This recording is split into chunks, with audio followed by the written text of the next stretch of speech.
Morning and welcome to the 193rd meeting of the Audit Committee of the Metropolitan St. Louis Sewer District. We have roll call, please. Okay, we'll note that all the trustees are present. We have a motion for approval of the last meeting minutes. So move. Second. Second. All right. Minutes are approved. I have no comments today, so we'll move to Clifton Larson Allen's presentation. Okay, we've got Hope Wheeler and I think Andrew Zabel. Did Andrew join us? All right, from Clifton Larson Allen, and they're going to be going over this year's financial audit and other related materials. So with that, Hope, I'll turn it over to you. Very good. Thank you very much for having us this morning to present the results of the audit. I think you've received several reports, our final reports, so put together this summary here just because there's a lot of information there. So hopefully this will be a helpful summarization of these items. I'm going to jump to the executive summary page. This one. Oh. Here, just wanted to talk a little bit, mention again the scope of our services.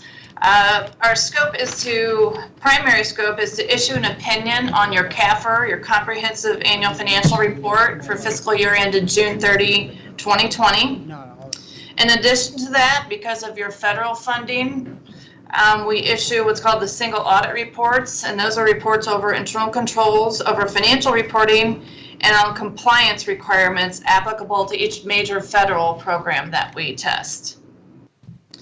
In addition, we issue an agreed upon procedures report over some state of Missouri requirements related to the landfill, and that is complete and should be in your packet. And then we also do an audit report on your project expenditures related to some of the revolving loan funds. And then we give an in relation to opinion on your other supplementary information. What that means is you issue some fund statements, a report that shows all of your individual funds on more of a budgetary basis.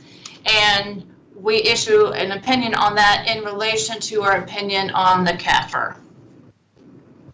And then also, as part of our audit services, we do provide a communication directly to the governing body, and we'll go over that with the audit committee here in a moment. The status of these items, the scope of services is that we have completed all of the items noted above. So everything is complete and final. The only thing that is open is the data collection form. I didn't mention that above. That's somewhat just an ancillary item where there's another form that has to be completed and submitted to the Federal Audit Clearinghouse, and it's a summary of your federal funds. The same information that's in your single audit reports goes into this data collection form and gets uploaded. That's not due until 9 months after year end. But we will get that done within the next couple of weeks. The results of all of these procedures are unmodified opinions. That's a good thing. It means we didn't have any modifications to our opinion. If so, they would be in those reports.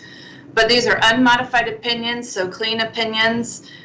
We feel that the CAFR is fairly stated in all material respects in accordance with generally accepted accounting principles. And then also the opinions that I mentioned on the federal awards and the internal controls over financial reporting, that's an unmodified or clean opinion. And there were no findings to report in those attached to those opinions, the internal control opinion or compliance opinion. Then also there were no findings, and it was an unmodified opinion on that schedule of project expenditures. The agreed upon procedures that we did related to the landfill, there were no exceptions in our testing there. Last item on the executive summary, if there are other internal control findings in relation to the CAFR, we would that need to be in writing per our judgment. We would share those with you here. We did not have any findings that we felt rose to the level of a material weakness or a significant deficiency. There are a few items that were just oral discussion items that we will share with you at the end of this report, but there was nothing that we felt needed to be a written communication for the board.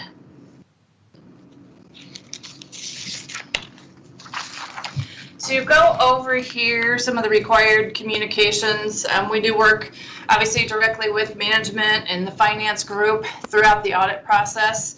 So there are some communications we do want to make directly to you as an audit committee and a governing board. This highlights all of the items within the government's communication letter. To go through these one by one, there were no material uncertainties identified in the audit. I will say that one item that's new this year related to the COVID pandemic, that the AICPA, one of our governing bodies, did provide some language for potential disclosures related to COVID, just because of all of the uncertainties COVID has caused. They recommended including a footnote in regards to that, just that has made it more difficult to budget for future fiscal years and uncertain what workforces may look like, funding sources. It hasn't impacted you necessarily as much as it has some entities, but there was a brief blurb put in the footnotes. I didn't write down what footnote that is, but in regards to COVID pandemic and the uncertainty it has caused in businesses. The second item there were no disagreements with management in regards to auditing procedures, accounting procedures, or practices. There were no difficulties encountered during the audit process. It was, a little unique this year with potentially a little bit more done remotely, especially at the prelim time, but we did still come out at the for the year-end field work and do our work on site. But you guys, the finance department there has always been very good about providing really all of the support electronically through their SharePoint portal, so in a very secure fashion. So we didn't have any difficulties with the circumstances either. Other written material communications, once again, I said we didn't have any matters that we put into writing into a management letter, but we are going to share a few recommendations that we discussed. There were no significant out of the ordinary transactions to report to you. No fraud and illegal acts were identified during the audit process. And then adoption of new accounting standards. I will say the accounting standard setters, the GASB, they were kind to governments and to us, the auditors this year, by delaying most of the GASBs that were required to be implemented this year. They issued a new GASB saying all of those can be delayed. There were some, though, that I just wanted to mention here. There were no new GASBs adopted during your current fiscal year. There are a couple GASBs here we noted that will be applicable in the next year or two that I know the finance team is already looking into how that will impact you. GASB 84, GASB 87 related to leases, although I don't think you do not do a lot of leasing. And then GASB 89, which will have an impact on you, but that's not until 2022, where you no longer capitalize interest on construction projects.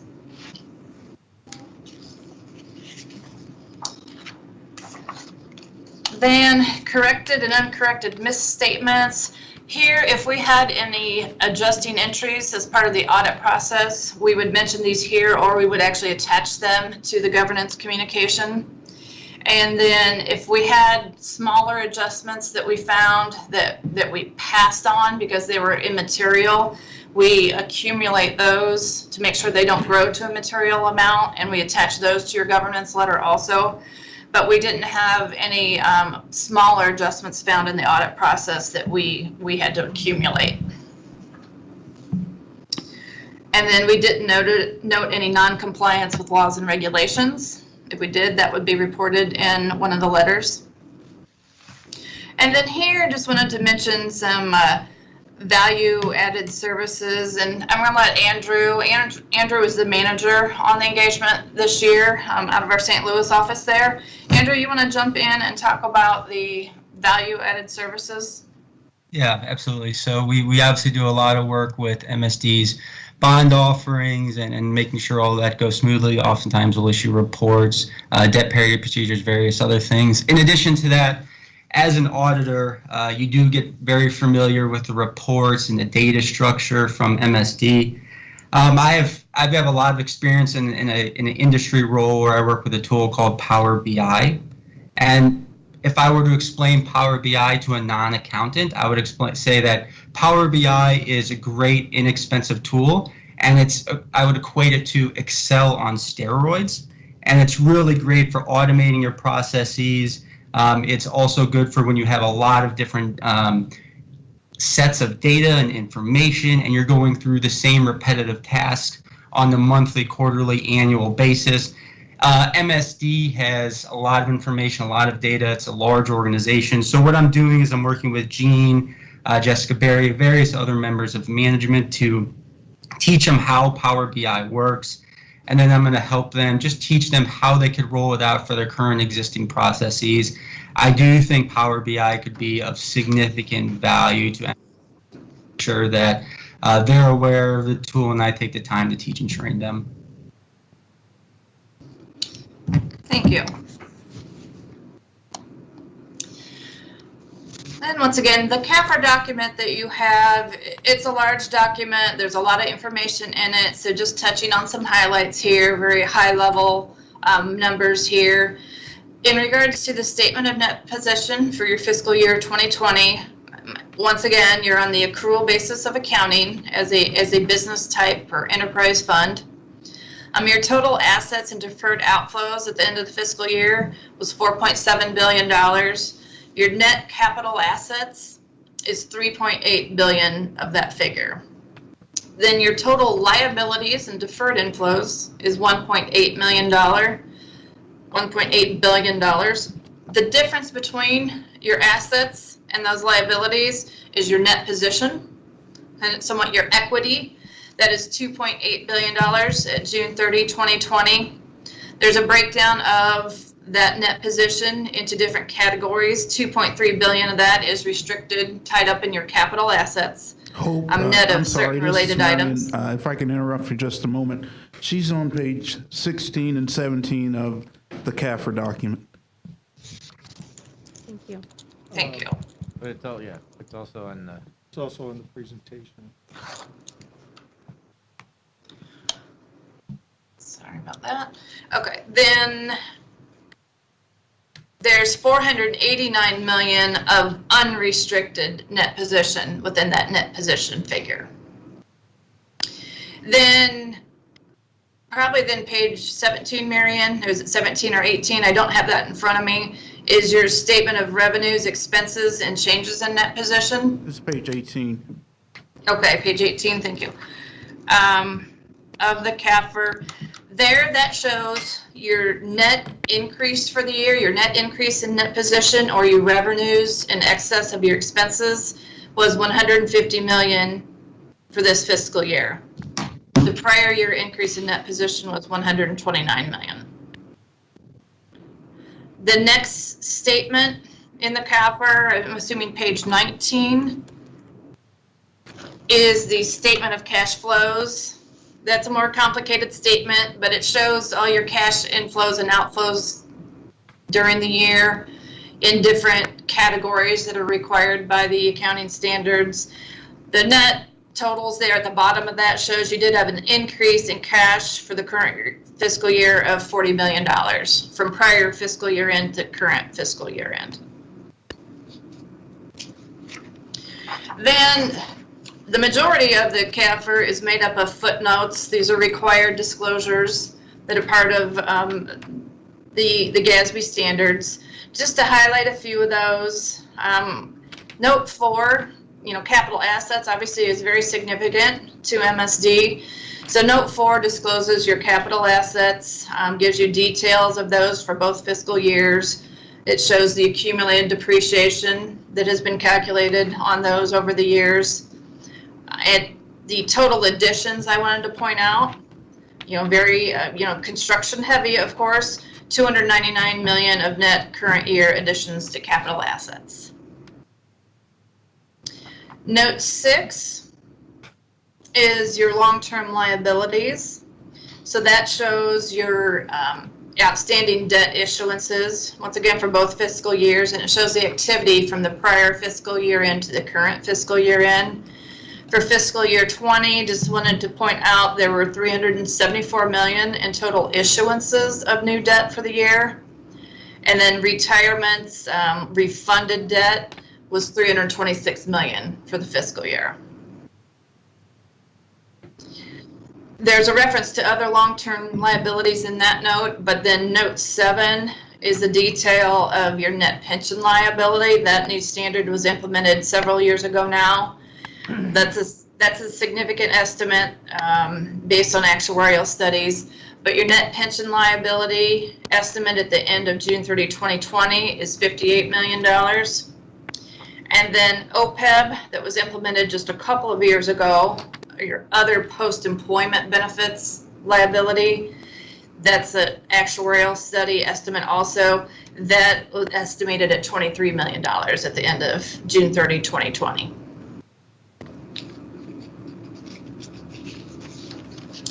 So that's a quick run through of mostly the CAFR, but then also the governance communication that I wanted to go through. Here on this last page on this appendix, I know you're interested in hearing if we had recommendations to make. It's great that there were no written findings. Did just want to share that we did make a few verbal or oral recommendations. They're listed here on this page. We did note there was some late capitalization of an asset. There was a completed portion of a construction process that didn't get depreciation, didn't begin at the right moment. And so that was due to some communication issues between engineering department and finance department. And that was not a significant dollar amount, which is why we didn't feel it was needed to be a written finding. And it was not something we've ran into frequently either, so we did feel it was somewhat of a unique situation, and we got a detailed explanation of that. I was looking really quickly for the amount there. I want to say and Marion, you may remember this, but it was the difference in depreciation was maybe only around $200,000. Yeah, I think that's correct. Then second, we just there were some late posting of some closeout entries. When we received the general ledger, we test it for completeness to make sure we have all activity to audit, and there were some entries that had been posted after that. That's really just more of an audit item of making sure all of those closeout entries are included and completed prior to us getting the general ledger to be audited. The third item was just a recommendation of looking at the way that your cash flow statement worksheets are prepared. As I mentioned, the cash flow statement is a fairly complicated, complex worksheet, and it's done for, you guys do it each month for internal reporting purposes, which is great, but then compiling at the end of the year, just by using those monthly worksheets, gets difficult to follow. And this is one of the areas where Andrew had mentioned Power BI. He thinks could be a very useful tool, and he's going to talk with your group on how to use that if they choose to use it for this process. Then the last items, 4 through 10, were all part of the work our CLA IT group did with your IT group. I'm not necessarily going to read through these in detail. You have them there. But it's just recommendations for some written policies. We have some good practices and procedures in place. We just recommended having some formal written policies regarding some of those. And certain other things like password storage, password configurations. The good news with all of these last few items is, especially from 5 through 10, most of these are already in process or done as of now. They just weren't in process necessarily during June 30, 20 fiscal year, or maybe got started on at the end of the year from some of your internal audit reports. So I think there's good progress, if not completion, of some of these items, but they are items that we just wanted to point out that we also made some recommendations on.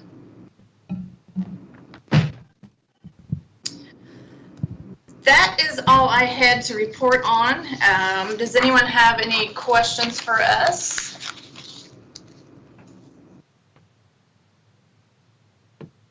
Hope, if you don't mind, I'd just like to add one thing. I do think that MSD has a really strong control environment, and I think that's an attest to how hard that Marion and Jean work. And I just think that the group does a really good job of making sure that everything is going through layers of review and that everything is very clean and accurate before it gets to any of the auditors.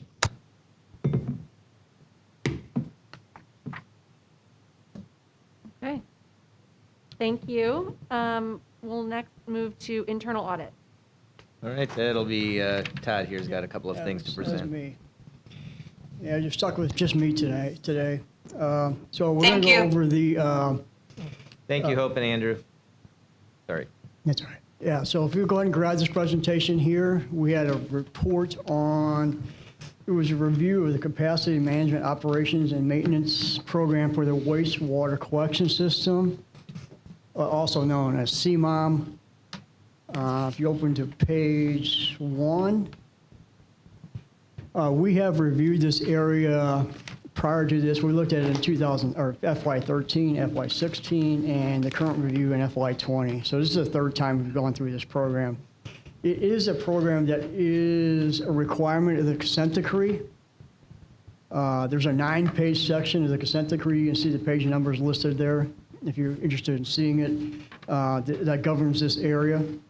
Key dates around this program are April 2012 was the effective date of consent decree. In October 2012 is when the district submitted their official CMOM program plan to the EPA for review. And then in January 2013, the EPA approved that plan. April 2013 is when the implementation was effectively kicked off. Now, bear in mind, the district was already doing a lot of this work before this occurred. This program plan just made it more of a formal program and aligned it up with the EPA's expectations, so to speak. So if you move on to page 2, the program is designed to minimize service interruptions resulting from building backups, non-capacity sewer flows resulting from blocked sewers and so forth. The idea is to keep the system clean and in good repair. That's the whole point of this program. Now, the wastewater systems include about 160,000 manholes, 277 pump stations, about 6,000 miles of gravity mains, 136 miles of force mains. The stormwater assets are not part of this program, just to be clear on that. The stormwater assets actually have their own CMOM program now. That was initiated in 2016. That's when the uniform stormwater tax was approved by the voters. That gave us some money to do repairs on the stormwater assets. At that point, that's when we developed a new program for the stormwater assets. If we move on to page 3. Now, the overall Project Clear initiative is basically a 3-prong approach there. On the left, you got to get the rain out. That's the green infrastructure efforts. That's the remove I&I efforts. To the right, you got build system improvements. That's all the construction. That's the tunnels, the storage tanks, the removal of constructed overflows, and so forth. Now, in the middle, you got the repair and maintenance, and that's the area we're looking at right here. That's, again, keep the system clean, keep it repaired, keep it in good work order. That's what this is all about. Page 4, the program plan is basically divided up into 7 categories. You can see them listed there. You have a lot of inspection of sewers, inspection of, manholes, sewer line cleaning, repair and rehabilitation, replacements, asset management procedures, and so forth. Now, the scope period for our activities and work orders that we looked at was January 1st, 2017 through May 1st, 2020. So we had about a 3.5-year period where we're looking at data in the system for different work orders and assets and testing them. Any questions? Page 5, the overall objectives of the engagement were to ensure, first off, the CMON related requirements, the consent decree are addressed by the program plan. Is the program plan in alignment with the consent decree? We've looked at this in prior years, so there wasn't a lot to look at because the documents are basically static. Just want to make sure just the CMON procedures and controls are adequately designed to make sure they're operating as intended. And the biggest objective was to make sure district is operating in a manner that complies with the CMON requirements of the consent decree and the program plan, which are really basically one and the same. Are their assets being inspected? Are they being cleaned? Are they being repaired timely? Are their assets being managed properly? That's what we're looking for. Page 6, as far as approach and methodology, again, we did review the plan document. We did reconcile it briefly with the consent decree. Again, we've already done that a couple different times. Again, they're basically static. There were a couple a la carte changes to the program plan that were approved by the EPA. We looked at those, but they're pretty minor items. We did interviews of the process owners. The biggest thing was that we gained access to the systems. Maximo is the main system. That's where assets are managed. That's where the work orders are managed. We spent a lot of time in the system on testing and on our own. There's also a second system called GIS. That's the mapping system. It has assets in there. We did do some work to make sure those two systems are in alignment with the assets. We did a lot of testing, again, in Maximo. That triggered a lot of follow-up inquiries with the CMOM team. A lot of our interaction was based on things we saw in the system, we had questions on, and we would talk with them and verify things. So we inspected and reviewed supporting documentation, system screens, and again, system data and reports. Again, making sure the cleanings, inspections are occurring as required, things are getting repaired timely. Again, the assets are being managed properly. That's the main part of it. That was our main goal. Page 7 just went really well. We had a clean, satisfactory opinion. No significant issues were identified. We did identify 2 opportunities for improvement. They're fairly minor. The first one revolves around documenting alternate priority coding of customer service calls. And then the second item has to do with engineering referrals and reviews for manhole assets. And I'll go over this pretty quickly here. Any questions? Page 8. So documenting alternate priority coding of customer calls, service calls, I should say. So when a service call comes into the customer service group, it's classified it gets a classification like backflush or water backup, that kind of thing. Now, based on that classification, the system automatically gives it a priority code. In other words, if it's something that's an emergency, it's going to give it a 10. That means we got to get to it in 2 hours. If it gets a 9, that's 4 hours. You can work your way down the priority codes, and it's based on the classification. So, but customer service does have the ability in the system to manually alter the priority codes based on other information, which is proper. So we tested 20 customer service transactions, and from our testing, we know that 7 of the 20, the codes had been lowered by customer service. Our issue was that we could not see there was no explanation in the system as to why they were lowered, and that's our issue. One thing I wanted to mention, it should be, there was a new SOP issued in July, which is right after our scope period. This standing operating procedure document does provide more guidance on these alternate codes. So move to page 9. So what we're recommending is the management meet with the customer service personnel and discuss this new SOP for starters and make sure they're familiar with the procedures in there, and then also require that when the alternate codes are used, there's some kind of documentation or explanation documented in the system so we can see why they're altering those codes. We just want to do that willy-nilly, so to speak. So there's a lot of good reasons for it, but just want to make sure we're documenting those reasons in the system. Next item, item 2. On page 10, engineering referrals for manhole assets rated 5. Now, the rating of 5 is the least desirable. They basically rate assets 1 through 5. 1 is like new, 5 is near failure. So when you're at 5, that's something that needs pretty quick attention.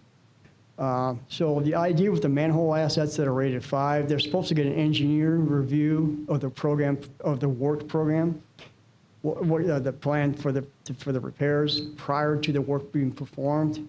So we tested about 15 of these. We just saw one where the work occurred prior to the engineering reviewing the plan for the work. So that's the work, the review should occur before the work. That's the idea. Except in emergencies. If there's an emergency, the work's got to get done. That's just the way it is. So our recommendation is management take some steps to ensure these referrals to the engineer and the review of the work plan occur before the actual work occurs, so they do the correct work. Any questions on that? That's all I have on this item. If there's no questions, we'll move on to the next item. And that would be this presentation here. That is this would be a status update of previously issued recommendations. So if you move to page 2, I just want to briefly go over the overall internal audit cycle. This might help some of our newer board members. We're throughout the year, we're continuously performing engagements. We're doing the work, issuing reports. I mean, right now, we're never not auditing. Right now, we've got 2 or 3 audits working right now. But every April, May, we do another risk assessment and then develop an audit plan for the upcoming fiscal year. At that point, in June, July, usually we present that to the board for review and approval. And then in August and September is when we perform follow-up procedures. We take a look at the open recommendations and go back to the process owners and see where those recommendations stand, see how far they've gotten with their action plans, and determine the status of those recommendations. And then we'll come back and do a report, which is what I'm doing right now, every October. So that's the basic overall cycle. If you guys have any questions on that. You move to page 3. This chart tracks the recommendations and along the implementations going back to 2011. You can see right now at the bottom, we currently have 20 open items. We have, since that time, we have issued 238 recommendations. Of those, 218 have been implemented. So we're at about a rate of 92% implementation. And if you look at the last 6 years in that far right-hand column, we've been right around 90%. So we've been fairly consistent. The process owners have done a really good job in following through with their action plans, so credit goes to them for that. I think it's, the program is starting to flow. I think everybody's on the same page. I just want to point out one thing on this chart. These are cumulative totals, and it has cumulative in the column or title of the column. But every once in a while, we get a little confused that that the number at the end of the row represents how many or what percentage of items from that year were implemented. But it is cumulative. So when he's saying we're at 90%, that means we've been holding at 90%. Yeah, right. Regularly. We've been that was a cumulative percentage every year. So we've been at 90 pretty much the last 6 years. Thanks, Tim. Page 4. Okay, so as I mentioned, we did have 20 items that are open. You can see the allocation by area. IT has the most at 9, but that's really a reflection of the fact that we just issued 2 audits for IT. We issued one in August, we issued one in September. So 7 of those 9 are related to those 2 audits. So it's more of a timing issue at this point. Executive management, we have 5 open items belonging to 3 different audits. You have the fraud risk assessment audit that we issued in 2019. Of the 6 items that we issued, we have 1 item that remains open. That is the fraud awareness prevention program, which is a fairly complex implementation. It's not something that's usually done. The Secretary of Treasury is working with executive management and HR in developing an official policy and working on developing training that will be rolled out utilizing the district's training platform called the Learning District, which is a really good platform and is really getting used more now that we're becoming much more digital. So this will be completed in 2021. The next three open items belong to the miscellaneous business expense audit. The first item deals with credit cards. Now, the controls around the existing credit cards have been improved, but the real end game here is to roll out a new purchase card program and just get rid of those credit cards. And they're in the process of doing that. They're in the process, there is a new policy, it's in draft form. They have selected a vendor for this to handle these purchase cards. And where they're at right now is just working out the system programming between IT and the new vendor. So once that gets done, it should be rolled out in 2021. Hotel rate justifications. This has to do with our exceeding the federal daily rate for hotel. With COVID-19, all travel has been halted. So they were in the process of addressing this, but they kind of put it on hold until we start traveling again. So when that happens, they will revisit this area and address the issue. Same thing with the business expense reimbursements. All right, the next item is public affairs. There's one item open there that involves developing and publishing of a formal communication plan. There's a draft in process. We expect to have that completed by no later than June 30th, 21, not June 3, by the way. Page 5, HR payroll. There are two items there. Both belong to the safety program. That audit was issued in July 2019. Originally had 7 items. There was a lot of work to do in this area, and they have really done a good job here in this area. They've made sweeping and very strong improvements to the overall approach and structure of this department. I've really been happy with what I've seen, what they've done. The remaining 2 items involve implementing changes to the employee performance evaluations. Basically, we want to make this more of a factor in the employees' evaluation. Make sure they take it more seriously, so to speak. Additional updates and refinements to the safety manual still need to be completed. So those will be completed in 2021. Okay, so let's move on to IT. Security access review, network account management. That was issued in October 2019. There were 4 items for that audit, but only 1 remains open. The last item involves servers that were using unsupported operating systems. Several of those servers have been decommissioned. The applications have been moved over to new servers. There are still a few applications that remain. Those need to be moved to servers with newer support, currently supported operating systems. That will be completed in December or by the end of the year. The next item has to do with the business continuity and disaster recovery audit. Actually, we just looked at the payroll portion when we did that audit. But what we wrote up was the fact that there was no district-wide business continuity program or disaster recovery plan in place.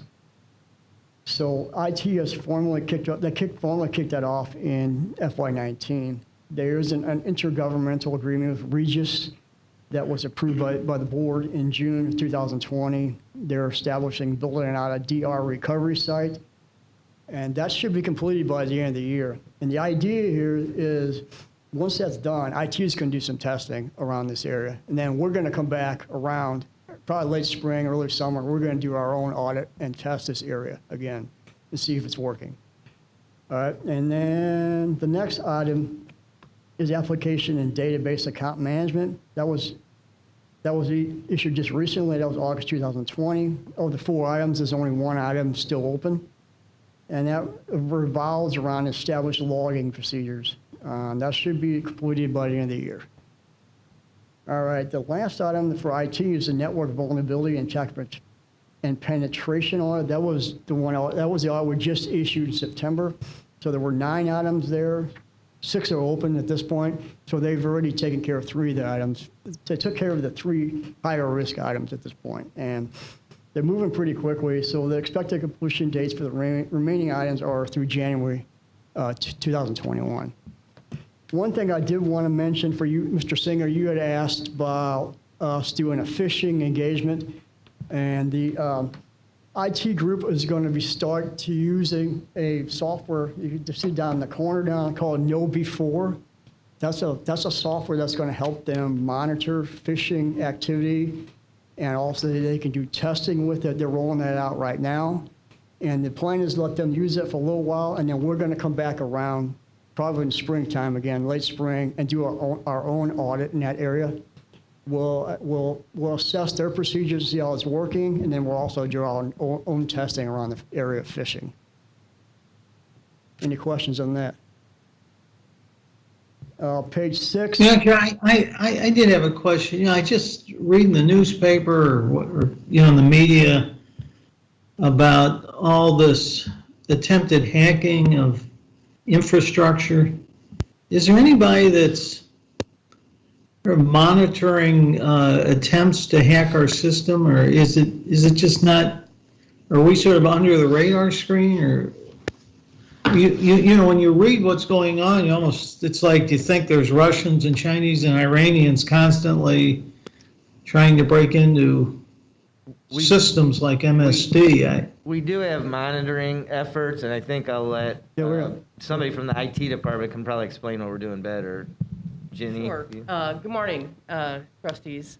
Yes, we have monitoring tools that actually collect information as far as potential risk and exploits and vulnerabilities. So what you see in the news, we actually have tools that collect that information and then go out and look for those vulnerabilities and exploits in our infrastructure. We also have a information security resource with Regis that alerts us to that, and then we take quick action. We'll implement some of those risks that come out within 24 hours of them arriving. So we are very proactive in that area. So is anything going? I mean, are we the subject of these attacks, or are we kind of under the radar screen? Or? We don't have any evidence that we are proactively, MSD as an entity, proactively are being attacked or exploited, but we're very aware of those exploits. But we don't have any evidence from our firewalls and from our security tools that indicate that we are a target.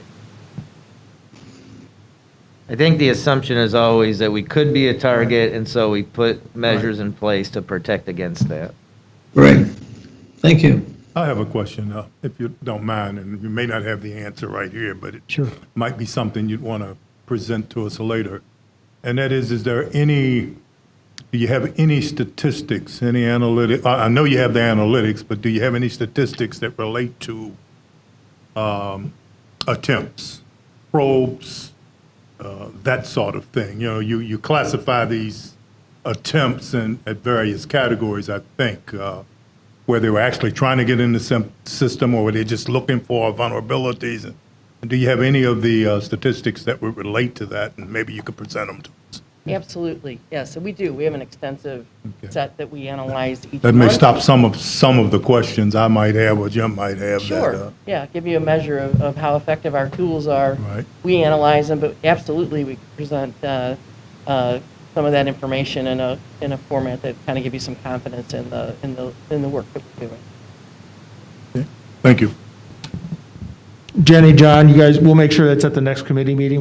We'll present the information. Or at least by the time that they lay out the parameters for the audit in the spring. Okay. Okay. I don't want you to go off and Okay. start grabbing this, but We'll do that. it would seem to me the result of the audit, of the internal audit in the spring. Todd, you got that, and you can. Yeah, we'll Okay. include that in the audit for sure. Give you a presentation as part of our presentation. Thank you. All right. Thank you.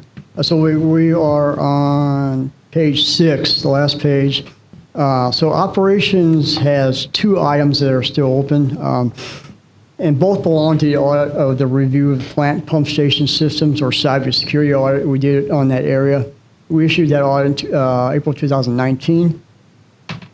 Of the 2 of the 3 items are still open. Now, one of the items is disaster recovery and business continuity. So that's really just tied to that item I just explained in the IT area. This is just the plant and pump station portion of that program. Now, the second item involves steps to provide additional protection from the internet. These steps are in process now. if you guys remember when I explained this, when I did some of the IT audits, the plant and pump stations are separated from our business network. And they're away from the internet, but we wanted to add additional protection to protect them from the internet. And that's the steps they're working on right now. Legal has one item. We did the audit back in July 2019. 2 items were part of that audit. One item remains open. It has to do with the storage of open matter files and historical documents in the file room. And what we were concerned about there is potential fire or water, or if the sprinklers go off, a lot of those documents would have been ruined. So we wanted to get more protection for some of these documents.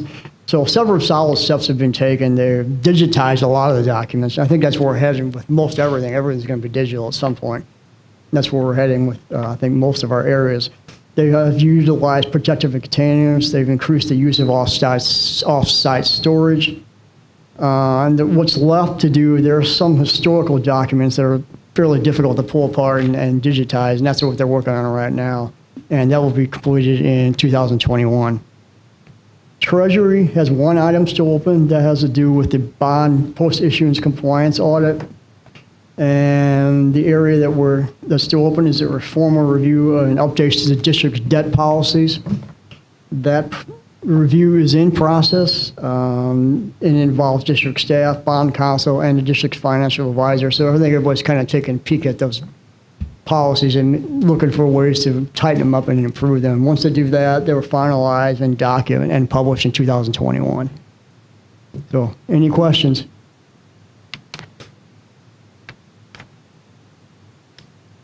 Well, thank you, everyone.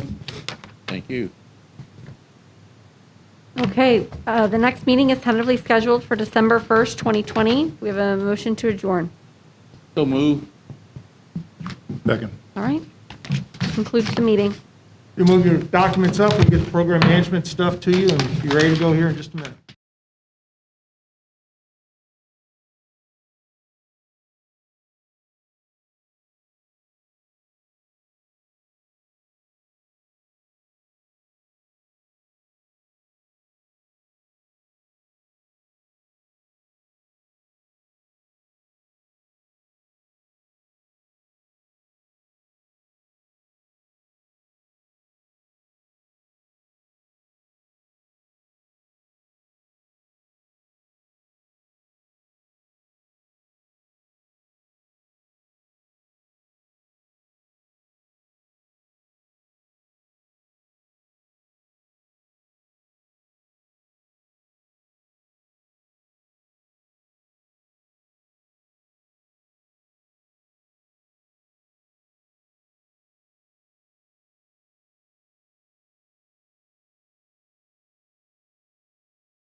Call to order the 211th meeting of the Program Management Committee. I'd ask for a roll call. All right, we will note that all trustees are present. I'd ask the trustees to review the minutes of the September 29th, 2020 meeting. And when they're ready, if we get a motion to approve the minutes. Move acceptance. Second. All right. Motion and second. Item 3, Engineering Department agenda items. Good morning, trustees. We'll be going over the agenda items this morning. Our first item for your request is the district requesting introduction and adoption for the Forder Sanitary Interconnection Project. This appropriates additional funds on existing construction contract with J.H. Barra. This is an unplanned, so it's not in the budget. So it's some additional dollars on a project we're working on. The work to be done consists of construction of approximately 200 feet of 10-inch diameter sewers. The purpose of the project is to reduce building backups and relieve overcharged sanitary sewers. We're requesting a supplemental appropriation of $50,000, mostly due to the requirement to realign the design cross-section and do some hydro excavating to avoid a duct bank along Forder Road. A lot of utilities in the area, and we have run into a duct bank that is in direct conflict, which is requiring us to relocate a structure and do some additional design work. But before we do that, we're going to have the contractor locate those and get elevations on those. So we're requesting introduction and adoption simply because, if you're familiar with this, it's in the Forder and Ringer Road area, which is very well traveled, a very congested area. We've had it open for some time just due to these utilities. So we're requesting that be introduction and adopt so we can keep this contractor working. With the $50,000, our total appropriation for the project will be $300,000. All right, with no questions, we'll move on. Next 3 items are all 3 CSO Volume Green Infrastructure Grant projects. The first project being with the American Cancer Society Hope Lodge. It authorizes us to enter into agreement with the American Cancer Society, provide financial assistance through the Green Infrastructure Grant Program for the construction of green infrastructure. The purpose of the project is to reduce combined sewer overflows to the Mississippi River per our long-term control plan and the consent decree. The project will reduce runoff with the installation of permeable pavements on the Cancer Society property. The total cost of the project is estimated at $36,000, and the American Cancer Society is requesting $10,000 reimbursement on the cost of green infrastructure. And in your packet, you have a map of where that's located. It's over on Lindell Boulevard in the Central West End area, and in their northwest corner, they're redoing a parking lot and putting in permeable pavement to capture stormwater.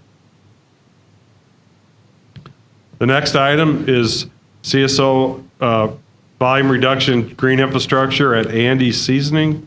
This ordinance authorizes the district to enter into agreement with Andy Seasoning, provide financial assistance through the Green Infrastructure Grant Program, again, provide combined sewer reduction of stormwater to the combined sewer system per the consent decree. The project will reduce the volume of installation with the permeable pavement area.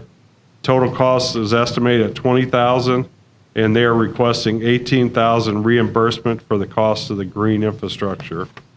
And this project's located in the South City area along Shodo, and right in the middle of their facility. They're replacing some pavement and putting in permeable pavements to capture stormwater in that area. And the third grant program for today is at the Beaumont Building. This ordinance authorizes the district to enter into agreement with Beaumont Partnership, LLC, to provide financial assistance through the grant program. The purpose of the project is reduce combined sewer overflows to the Mississippi. The project will reduce runoff with the installation of 2 bioretention basins.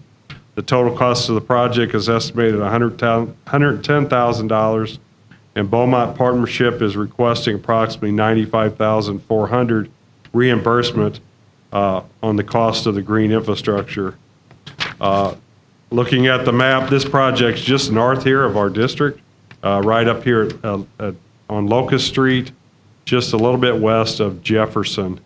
As you can see, it's a parcel. We're putting 2 bioretention basins in to capture their stormwater as part of their redevelopment of that area. Are there any questions on those 3 projects? Okay. Moving on, the next 2 items kind of go together. Over the last several months, we were bringing projects associated with the Brentwood Bound project, which is essentially along Manchester from Hanley Road east to Brentwood Boulevard. It's a large project, and to coordinate work with the city of Brentwood and redevelopment in the area, the district had several projects. So we're working with the city of Brentwood and with the developers so they can build our projects while they're in there, and so we're only disrupting at one time. So basically, it's the timing. It allows the work to take place while the redevelopment in the project is going. So the first one is this is the Hampton Creek project that was in our budget for this fiscal year. So the district had planned to build this project this fiscal year. So what we're doing is this portion of the project is going to be built, part of it by the city of Brentwood and part of it by a new developer that's developing. It's called Foss STL Swim Club. That's just west of Hanley Road North. There's been a property there vacant for a long time if you drive Manchester, and that's being developed as part of the Brentwood Bound program. So the first item appropriates funds for an intergovernmental agreement with the city of Brentwood. We adopted an ordinance back in 2016, as I said, we've been coming back for a few months, which basically authorized us to enter into agreement with the city of Brentwood. This ordinance basically authorized us to enter a contract to reimburse the city for the construction of approximately 450 feet of 72-inch diameter sewers and appurtenances south of Manchester. The estimated cost of the sewer improvements is $900,000. This agreement provides for reimbursement of the sewer construction that the city of Brentwood is going to be building as part of their project. The appropriation of $1 million includes an additional contingency of $100,000 for permitting, and there are a number of utilities that we haven't fully located on the project, so we've added for some additional contingencies. And we'll reimburse the city as that work takes place. The second item associated with the Hampton Creek Relief Project is the appropriates funds and authorize staff to enter into agreement with Foss STL Swim School, LLC. This authorizes us to enter reimbursement agreement and enter a contract to reimburse for 324 feet of 72-inch diameter sewers, of which 128 is a pipe and tunnel, a new junction chamber, and other appurtenances. The agreement work will accelerate a portion of the Hampton Creek sewer, again, that we had planned for this fiscal year. Additional coordination efforts are being done with Brentwood Bound and MoDOT, obviously in the same areas. The preliminary cost of the new sewer is $1.9 million with the reimbursement based on the bid amount. There's an appropriation of $2.2 million, which includes additional contingency of $300,000 for permitting and unknown utilities in this area. The total appropriation then of the 2 projects is $3.2 million, which is slightly over what the district originally had budgeted, the $2.8 million. And that's primarily, the district had planned to totally open cut this area because we figured we'd be in there when Manchester was being rebuilt. There's a portion that we had to do in tunnel, so that increased our costs on the project. If you look, we do have a map that we've provided. It kind of shows you where the project is located. And if you look, it's a two-sided map, but the one I'm going to talk about has some colors up in the right-hand corner. What we did is we consolidated all the projects that we're doing with Brentwood Bound and put it on one document to kind of give you a clear view. If you look all the way on the right side of the map, that's the project that I've discussed today, the two pieces. The light blue piece is the part the city of Brentwood is building, and then the purple or fuchsia color is the part that the Foss Swim Foss Swim School is constructing. As you can see, we've been able to coordinate quite a bit of work with the development of Brentwood Bound, which is beneficial. One, we're not in there after all this work's been done. We get the coordination efforts of those developments. Are there any questions? All right. The next item is a Cox Creek Force Main River Valley to L52. This action appropriates funds and authorizes staff to enter a construction contract.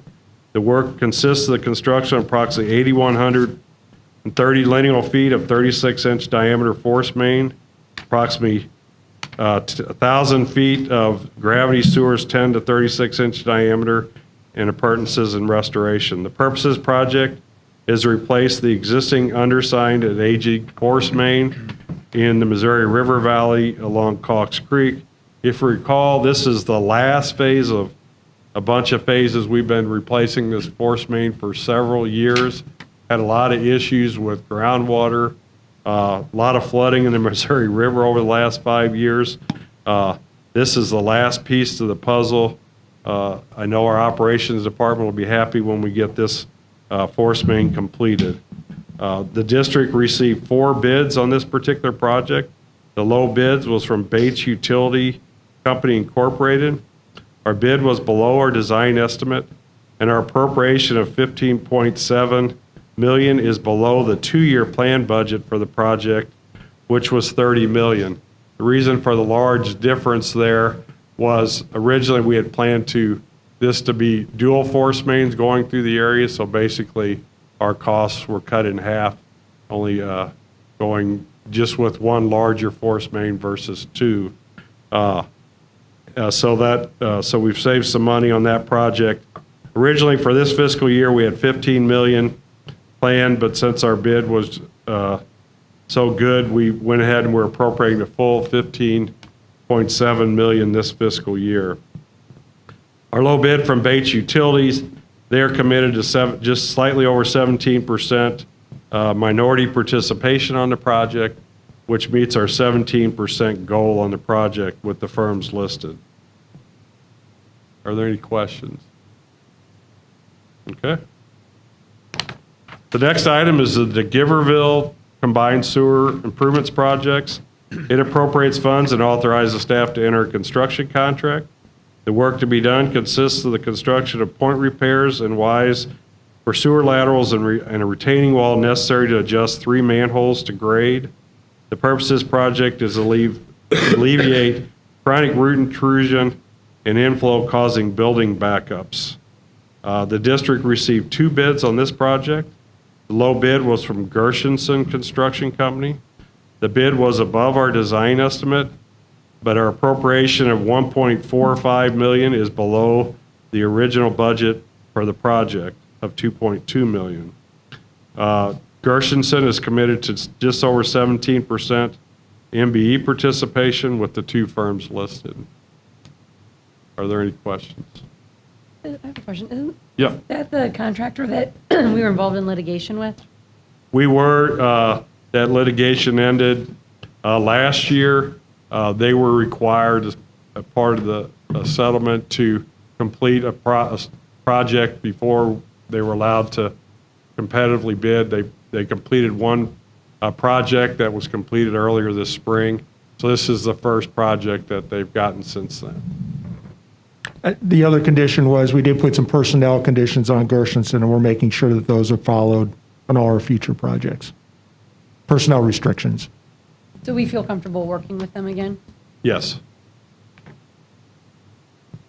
Any other questions?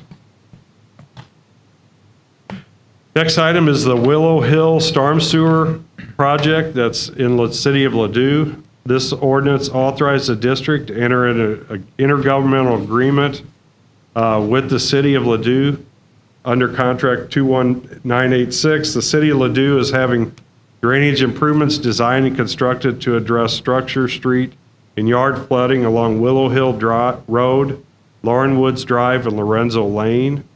The existing storm sewer system in the area is undersized. The city's improvement includes 2,400 feet of 12 to 42-inch diameter and appurtenances. The estimated cost for the drainage improvement is $2.67 million. The agreement provides for reimbursement up to $500,000 to the city of Ladue for a partial reimbursement of the construction of the project. This is, again, very similar. The city had a large project. The district had a small piece of that we had identified in our program. So as they're building the larger project, we're incorporating the portion that the district had identified into their project. So R5, we're getting a little bang for our buck here with the city participating in on this project.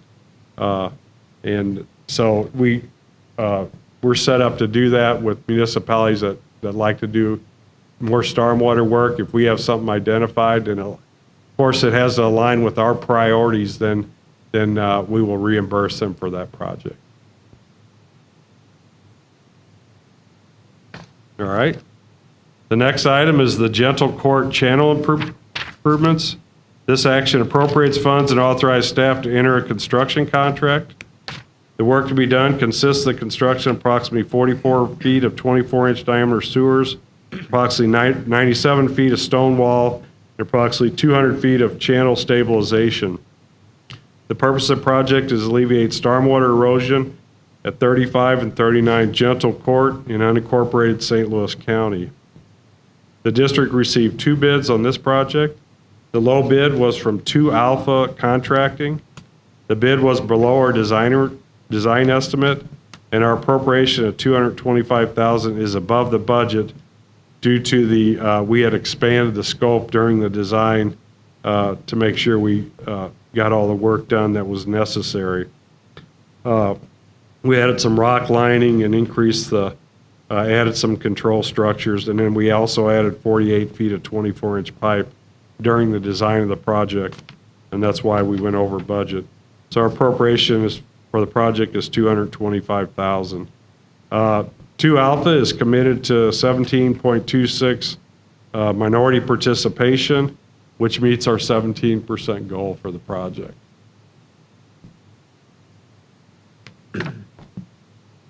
The next item is a request for proceeding to condemnation efforts.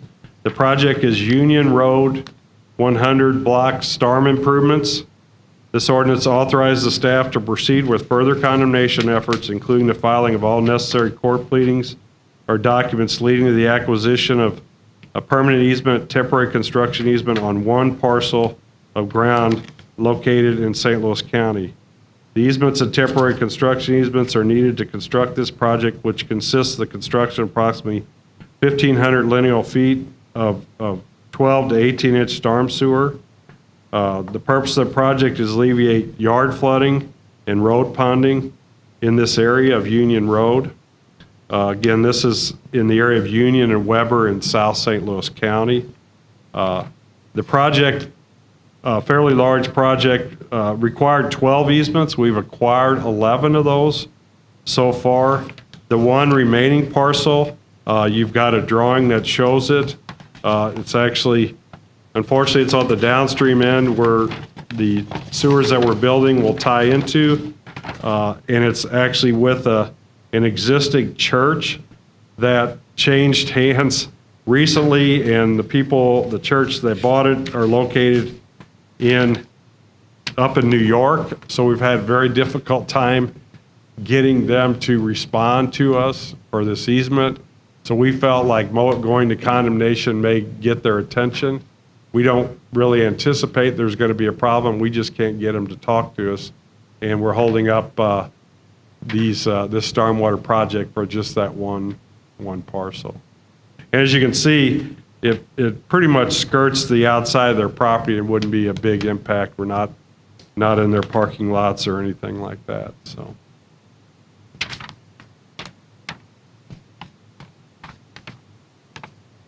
All right. The next item is a renewal of a services contract for CCTV inspection and physical inspection of sewers. This action appropriates additional funds and authorize staff to enter into amended contract and exercise the first option year of an existing contract, and this is a planned appropriation. It's in our budget. The amendment number 1, the first option year with ACE pipe cleaning.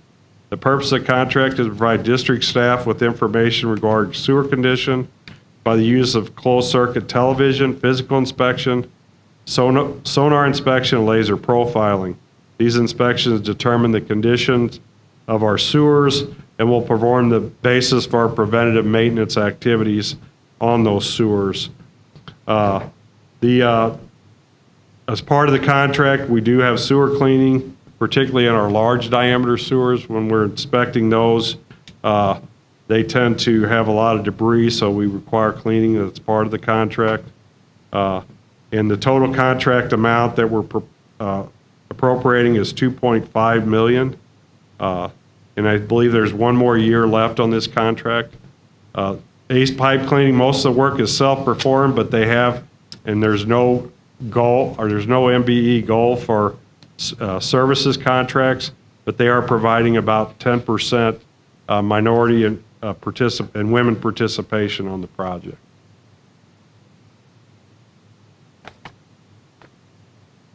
All right, the next two items are renewals of construction management services contracts. The district does the majority of our inspection and our construction work, but our large facilities and tunnels, we utilize construction management contracts because we require more expertise in the area of construction inspection and construction management. They also provide the diversity tracking on those large projects where you have a lot of individuals. So there's two of those contracts that are up for renewal. They're part of our watershed contract program that we started when we started the consent decree back in 2013. The first item is construction management services for Lower Merrimack and Deer Creek tunnels. This appropriates additional funds and authorizes staff to amend the existing construction management contract with Black & Veatch for the annual extension based on acceptable performance. The projects associated with this appropriation of the Lower Merrimack tunnel system, which we just recently bid, the River to Pear, Tributary, CSO, and Deer Creek and University City sewer projects. The preliminary construction estimates for these tunnel projects is $630 million. This project consists of the bidability and constructability review during the design of these projects and the construction management services during the construction. The value of the construction management contract for the entire program we estimate to be in the $40 to $60 million range. This contract amendment is for $2.5 million, which brings our current contract value to $25,990,000. The appropriation for construction management services is $4.2 million below our budget for the $6.7 we had budgeted this year. That is primarily removed from the scope the CSO Mary Avenue construction job. There was another project, and the delay of the Lower Merrimack project. We had anticipated a full year of the Lower Merrimack project, and that project's getting started later. So we have money that was in this current year that we aren't going to be using that we are going to be using. Again, the projects associated are the Deer Creek Tunnel, which is currently under construction, the Maline CSO Tunnel, which is getting close to completion, the Lower Merrimack Tunnel in South County are the three major projects. And of course, the Deer Creek Tunnel Pump Station, which is now under construction at the Shrewsbury site, And then also, we have several storage facilities going on in the University City and Pagedale area that they'll be overseeing. At the beginning of the contract, Black & Veatch committed to 30% MWB participation for this design services contract. At the time, there was no goal for these projects. I'm sorry, at that time, there was an MBE goal of 30%. With this amendment will have 38.37 participation with the consultants they're planning on using, which will bring our total current participation to 39.15. So they're exceeding their 30% original commitment by 9.15%. Are there any questions? The next construction management services is for some of our tanks and our treatment in our pump station facilities that are under construction. This appropriates funds and authorizes staff to amend an existing construction contract with KAI 360 Construction Services for their annual extension. This is the preliminary construction estimate for facilities is estimated to be $368 million. The project consists of the bidability and constructability review during the design of these facility projects and construction management services during the construction. The value of the construction management for this entire program is estimated to be between $25 and $40 million. This contract amendment of $4.8 million brings the current contract value to $27,650,000. Again, this appropriation is $1.4 million below what we had proposed in the budget of $6.2 million. Again, primarily having to do with the timing of projects. In other words, not needing them to be on site till these projects got started. Plus, we've made some adjustments to the staffing on some of these projects, which has allowed us to reduce our budget as well. I'm not going to read them all, but they will provide CM services on 11 projects. We've got a lot of projects going on pump stations. We've got several major pump station relocation projects.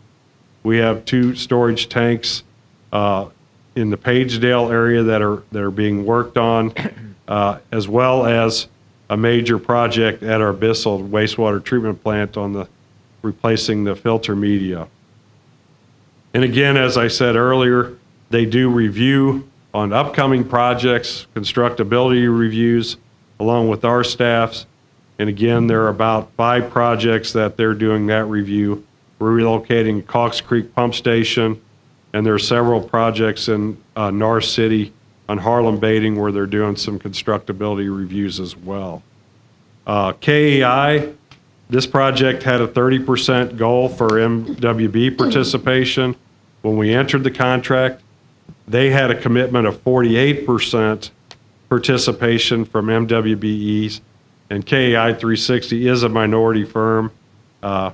With this amendment, they're actually going to have 79% participation for the work they're performing at this time, which will bring their total participation after this amendment to 62%. So they're well exceeding their 48% goal on the project. Are there any questions? Okay, just a couple more items. The next item is a contract for our operations department. It's a professional service agreement for engineering services. This ordinance authorizes the district to enter into a professional service agreement to perform general engineering services for treatment plants, pump stations, and other operations group. The purpose of this agreement is to have a consultant provide technical and engineering consulting services support to the wastewater treatment plants, pumping station, our warehousing, our facility management, maintenance yard staff throughout the year. This project is funded by the operations budget. In other words, they anticipate spending about $100,000 a year.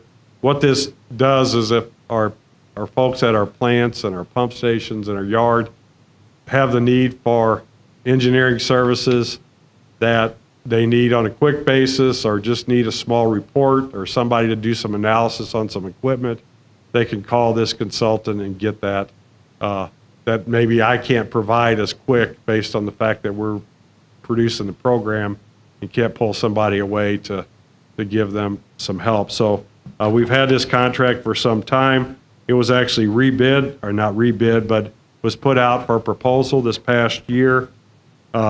There were 4 other proposals received on the project. They're listed here on the board intro.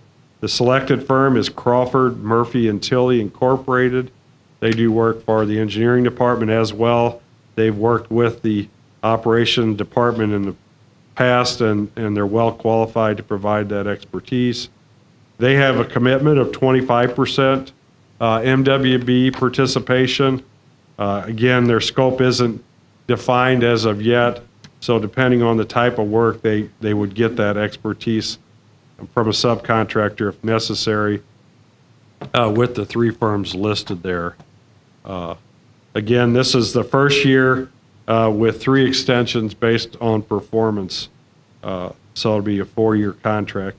And again, it's funded, so there's no appropriation request, just to enter the contract from the board. All right, and then the final item, which is not, it wasn't in your packet that you sent, but we have it at your place right now. Brian made you aware of it yesterday in his weekly email. It's for an emergency repair project at our Lime Pump Station number 1. Jim, I think Sharon sent that to you late yesterday. Did you get it?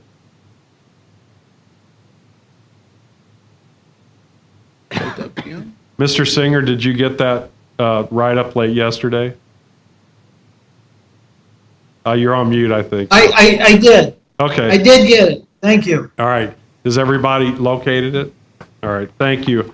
We apologize for being late. It was something we were investigating last week.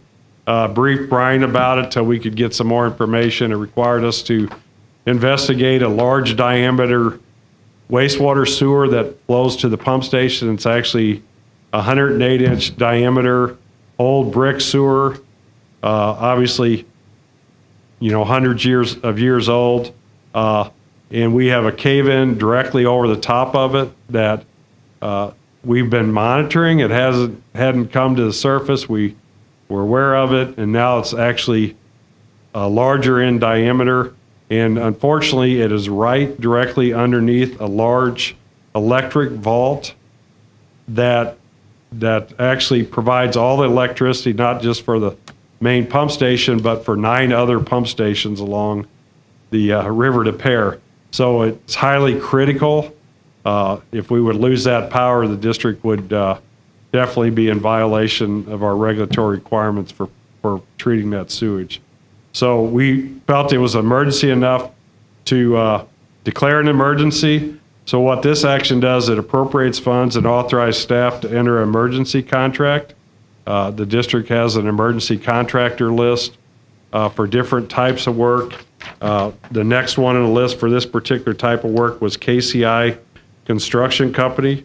Fortunately for us, Kci was actually doing an actual capital improvement project at the plant, so they're there and accessible. The work to be done, it will include securing and supporting the electrical communication service. Immediately, obviously, that's the first thing we want to do, make sure that we don't lose that electric. And then they're going to do some exploratory investigation of the pipe failure to determine what's actually required. The cave-in, we've dye tested it. We've loaded a camera down the pipeline so we can see the dye coming into the sewer. We just can't, until we get down to look at it, determine how big of a hole it is. But since it's such a large sewer and it's such an important sewer to the whole system, we felt that we wanted to get started on this pretty quickly. Once we do that, we'll make a repair. Brian declared it actually yesterday. Like I said, we've known about it for a little longer than that to get working on that. We estimate, at least initially, securing and doing the exploratory work, and hopefully, if it's not overly damaged, we can make the repairs for the $500,000 we're requesting initially. We'll definitely report back to the board on how that work's going. And hopefully, based on this, we won't have to come back for additional funding, but if we do, then I can update you even further. Any questions? That includes the engineering department agenda items. I got a Requirement- question Is there a for you. requirement for a motion to introduce this? I'm sorry, yes, we're going to be requesting introduction and adoption at 2 weeks from Thursday. On one of your other contracts back there, maybe Shonda can answer this, there was a concrete company, Foster.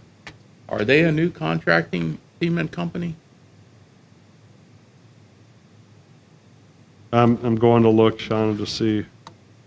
Foster's Concrete Construction, it was on the Gentle Court.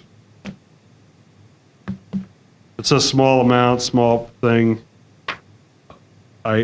We can get back to you. Right, that's what that's what caught my eye, yeah. Because we usually catch up with all the other contractors, and I never heard of that one before. So, that's all I wanted. Thank you. Any other questions? Mr. Wilson, your question was whether. No, it will be at the meeting next week. Correct. All right, that includes the agenda items. All right, next item is the Jefferson Barracks tunnel update. All right, Alan Mueller, my assistant director over our construction management division, is going to give you a small presentation. You have it in your packet. Should have a big blue line across it, and I'll leave it up to him to take it from here. Good morning. At the last month's meeting, we promised the board an update on the Jefferson Barracks tunnel, so that is the goal of this presentation. I'm going to go to the first slide there. I think the majority of trustees have seen this slide before. The green line indicates the tunneling that has been completed by an 11-foot diameter TBM, approximately 7,100 feet of tunnel that was completed. The yellow is the area that the TBM encountered a karst feature approximately 180 to 200 foot below ground. This was a differencing subsurface condition, which caused the TBM to stop. After evaluation of multiple items, we came back to the board, staff came back to the board with recommendation. Sorry about that. Staff came back to the board with a recommendation to use SAK Contracting, who is the contractor on this project, to sink a recovery shaft and then hand mine back through the differing site condition, the karst area, and retrieve the TBM. The red area is approximately 10,400 foot of remaining tunnel that needs to be completed. We are recommending that be completed with a 14-foot diameter TBM, and we'll get into that a little bit in the next slides.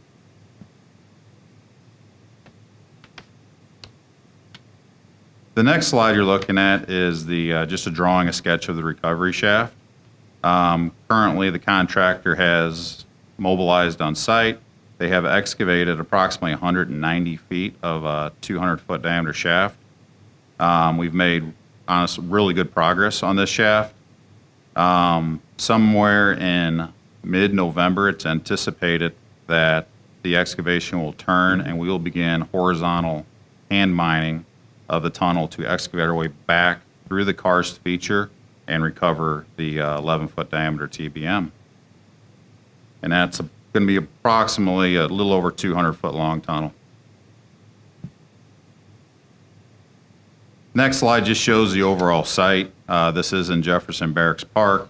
It's very close to St. Louis County's maintenance facility in that park, if anyone is familiar with that area. The crane is where the 40-foot diameter shaft is. A little bit hard to see there. The next slide has two photos on it. One is looking down from the top of the 40-foot diameter shaft. What you're seeing in the bottom is a drill rig, and it's actually drilling holes to put the explosives in to blast. That's how we excavate out the rock. These excavations, this will go anywhere from 5 to 7 foot each blast. After the holes are drilled, the rock is blasted. We then, all this comes out, we excavate out the rock, and then go back and do it again. And again, these are 5 to 7 foot lifts essentially that are taken out at each time. The right-hand side is the contractor drilling rock anchor bolts into the side after it has been excavated. These anchor bolts essentially, these rock anchors essentially hold the rock in place so the pressures don't pop off the rock onto the workers. So these bolts are installed, a concrete netting is put in place, and then actually a spray-on concrete liner is put in on top of that to make sure the rock doesn't fall in while the contractor's working at the bottom of the shaft.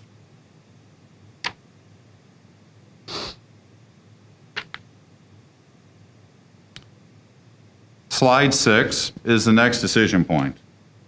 So staff has previously recommended proceeding with the current contractor to complete this project. At January's board meeting, we anticipate staff coming back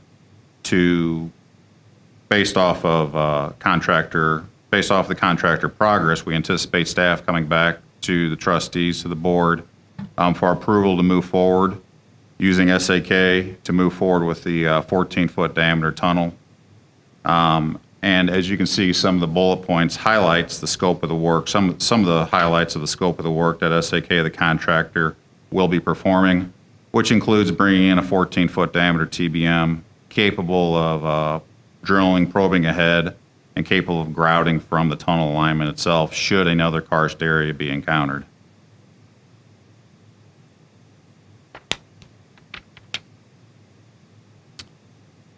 Sheet 7 shows our appropriations to date and potential future planned appropriations. So the appropriation to date is $94 million. That's the original appropriation plus the $29 million that was appropriated in July to sink the recovery shaft and hand mine back and retrieve the existing TBM. If the board voted to allow SAK to complete the remainder of the work, that remainder to bring in the 14-foot diameter tunnel and complete the work as designed using a 14-foot diameter TBM would cost an additional almost $64 million, bringing the total construction costs to just under $155 million. What we would plan on doing at January's board meeting, is to bring a request forward for an additional $26 million. And then we would encumber the rest of the construction project if the board approved us to move forward at a later date, depending on the progress of the contractor. And the bottom of the page just highlights, with the best of our knowledge, SAK can complete this contract with the 14-foot diameter TBM for $63,700,000. And working with our engineers, design contractor, and putting together some other numbers, we estimate that if the contract was terminated, had to shut down all these shafts that are currently open, redesign, more geotech work, and rebid, that could come up close to $87 million. And Alan, if I'm not mistaken, Yes, sir. if you go to the board in January and they vote no to proceed with the existing contractor, the next step is to go to the redesign and simply rebid the balance of the project, correct? That is correct. Okay.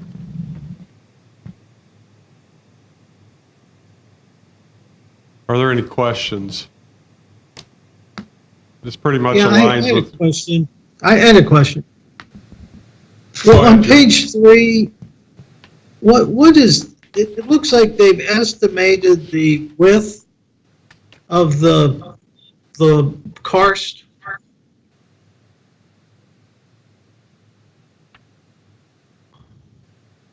I apologize, the question might have broke up, but what you're seeing on the sketch there, it's just an approximation. It is completely, you're absolutely right, it is just an estimation. We have done additional drilling. We've done angle borings, we've done borings vertical to the extent we can. This area is actually on the side of a very steep slope that is owned by St. Louis County, heavily wooded area. And so that is an estimation of where the karst would begin based off of some borings that we have taken. And how, what is the projected width of the karst? We believe, until we get there, we don't know for sure, but we believe it's a little over 100 feet. And have you hit sort of dry land or dry ground on the south side of the karst? The shaft. The shaft. So the shaft was selected, that location was selected because we felt we had competent rock to sink the shaft there. And then we would hand mine tunnel back to the TBM. You want to really sink this shaft in competent rock to make it much more constructible and much more feasible. And then you want to start your tunnel in competent rock as well, so you have a place to work from. Once they're going to be doing probe holes out in front of this hand mine excavation. Once as they probe out in front, once they hit the karst area, they'll start using a combination of grouting and spiling, which is essentially drilling in a circular pattern. We're going to drill out in front with steel tubes, pump grout through there to create a safe working environment that's structurally sound. So we'll probe out 40 to 50 foot ahead of us. We'll do this new shoring system with spiling, and we'll keep moving forward in those increments. The caveat to that is this is all a really good plan going through the karst area. Once we hit the karst and know its full extent, I'm sure the plan will change somewhat and we'll modify and tweak as we see what's encountered. So in layman's, I'm just trying to picture the karst. It's an underground lake that is projected to be 100 feet wide, where our tunnel was supposed to go through. Is that the idea? So it's not we don't believe this area is a complete void in the ground. Imagine Swiss cheese with various holes through there. And that's the best analogy I can come up with at the moment. I'm sure there's a better one, I apologize. But you'll have solid areas and areas that have voids in it with water pockets. That's what we're trying to get through. Nice. And have you drilled borings down to the south of the projected karst and made some kind of determination that it ends? I mean, that's what I get from your drawing. Yes. Yes, we have. Okay. Between the shaft and the karst shown on the drawing, there have been borings there, and we believe we have, at least for a distance, solid rock. Okay. Okay, thank you. You're welcome. Is there any chance that in the remaining 10,000 or so feet of the tunnel, there's going to be additional karst areas? So there is that chance, which is why we're recommending the design engineer, the contractor, and staff to bring in a 14-foot diameter TBM.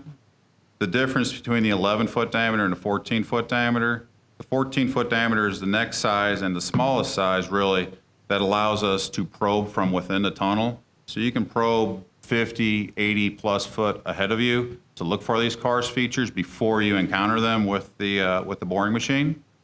It also allows us to grout from inside a tunnel, as opposed to trying to grout this feature 200 foot deep, from the surface. And then the challenges that come with that. This karst feature that we hit here is actually a historic building from St. Louis County and St. Louis County Park sitting right over the top of it. So trying to grout from the surface presents all kinds of different challenges. We feel if we could grout, have a TBM, tunnel boring machine, that can grout from the actual tunnel horizon straight in front of it, we can grout these features much more easily, and we have a much higher likelihood of getting through them. So I'll just, before there's any questions, what Alan set out is the process we think addresses,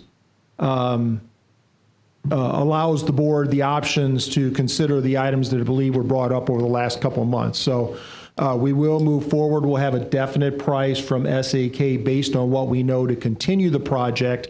That will come to the board. You guys can deliberate on that. We'll also provide information that if we don't go that way, here's what we think it costs to redesign and bid the project. So we'll bring, the proposal will be for an extension to SAK's contract. If the board does not approve that, our next action would be to redesign and plan on bidding out the balance of the project. So we'll provide, hopefully in January, Rich? Yes. Alan, in January, we'll provide all that information. As a matter of fact, I will commit to you a summation of the information. We'll make sure it goes out well before the committee meeting so you have that data in front of you and allow the board to deliberate on what you believe is the appropriate way to move forward. I got that right, Alan, correct? Yes. Yes. Okay. There's nothing further from the department. Thank you. So next meeting is tentatively scheduled for Tuesday, December 1, 2020. Do I have a motion for adjournment? So moved. Second? Thank you. All right, thank you. We're only 15 minutes behind schedule.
Ready when you are. Ready?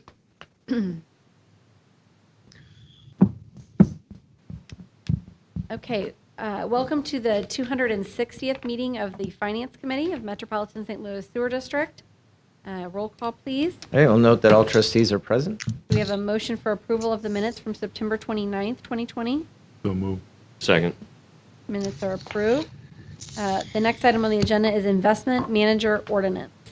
All right, thank you. That's me. So I'm just going to walk you through an investment management services RFP that we recently performed. The reason that we put out the RFP was because we're near the end of our 5-year contract with PMA, Prudent Man Advisors, who's been our investment advisor for the last 5 years. They've done a great job, but we do every 5 years at least put this out. And so the purpose of the RFP is to find an advisor for the investment of our bond proceeds. We manage the operating funds in-house, but the bond proceeds we manage are professionally managed, and then we leverage their advisory services for the investment of the operating side as well. They also do some specialized reporting for us related to arbitrage.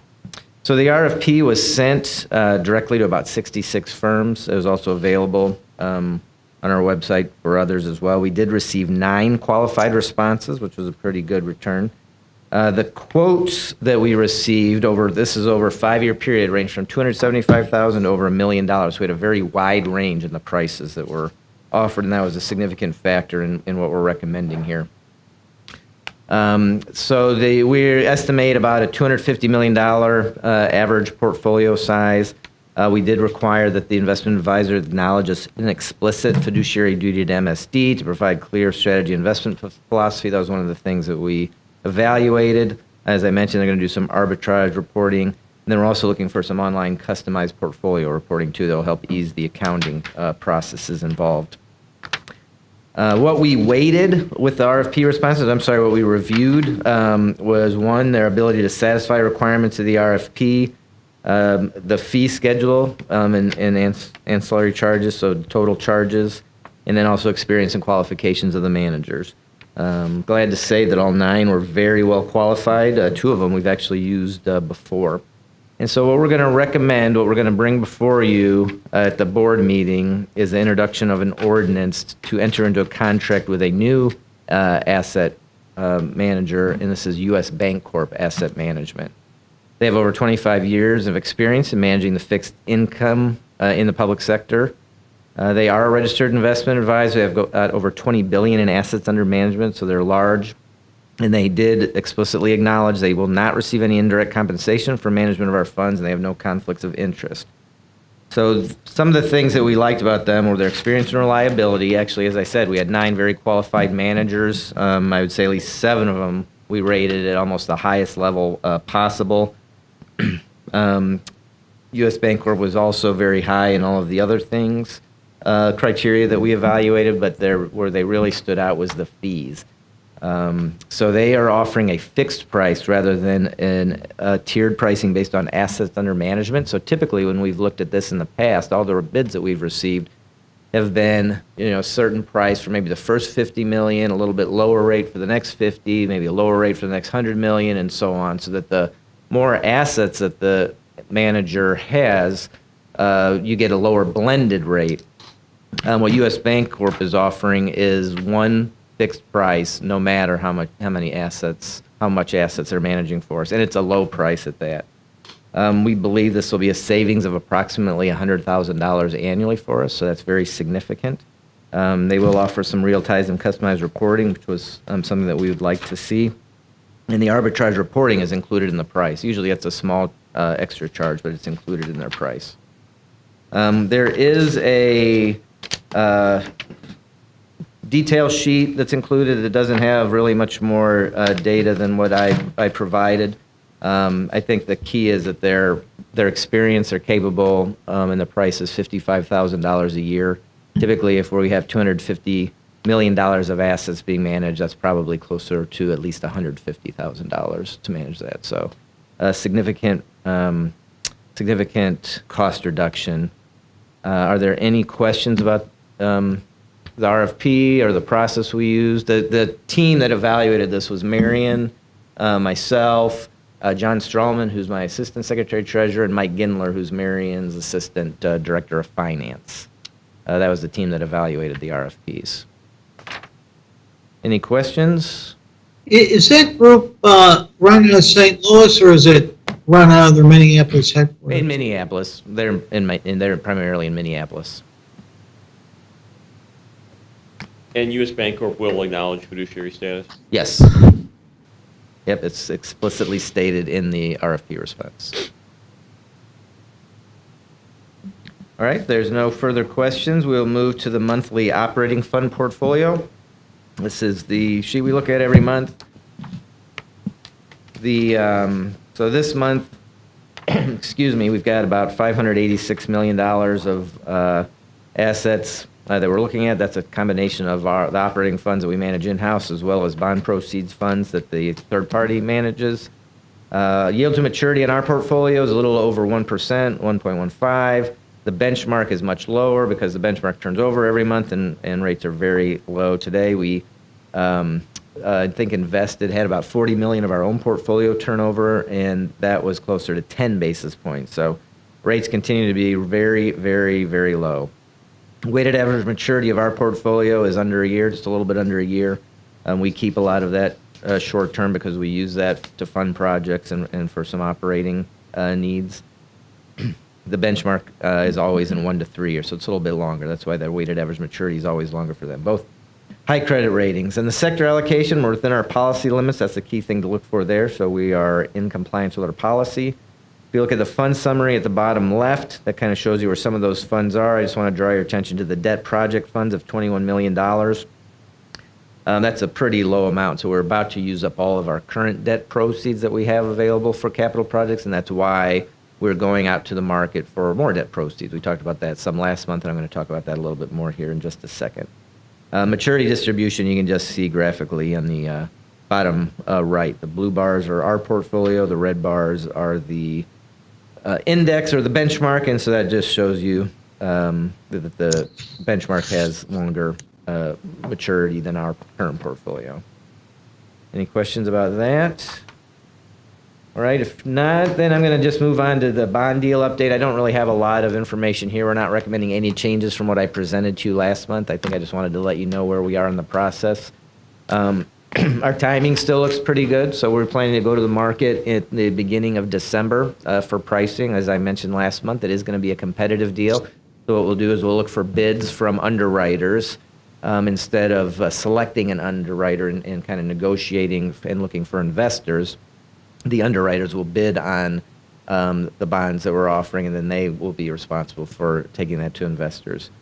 We are going to the rating agencies next week, so we're going to talk to S&P and to Fitch and sell them on the fact that we're still a good credit and hopefully get continued good ratings, and that'll help us sell or market the bonds over the next few weeks. We've got drafts of all the paperwork now. We're continuing to update some of the financial models that are going to be in the presentations. The offering document that's going to be the primary marketing document is not quite done, but almost done. And then we've got a lot of the legal stuff, the ordinance, and a lot of the legal opinion drafts of those as well. So we've made a lot of progress since last month. We're not quite done.